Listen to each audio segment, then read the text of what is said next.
ស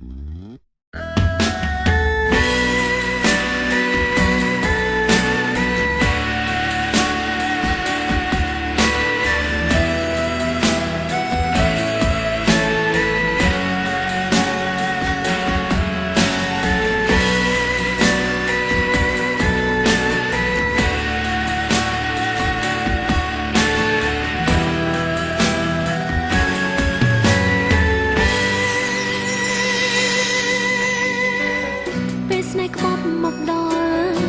ទុកសោកខ្វាយខ្វល់ចង្អល់ផ្លូវចិត្តគុំញៀបជីវិតរំរឹករាល់ថ្ងៃ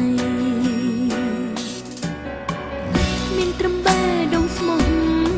តែអូនរងគ្រោះព្រោះបងអាប់ប្រៃស្មុំប្រយោជន៍អ្វីបើថ្លៃសានៅប្រឹងធ្វើល្អលន់តួអង្គបលំលួងវិចាព្រោះប្រជីវ៉ាចំជ្រឹងទាំងពីរ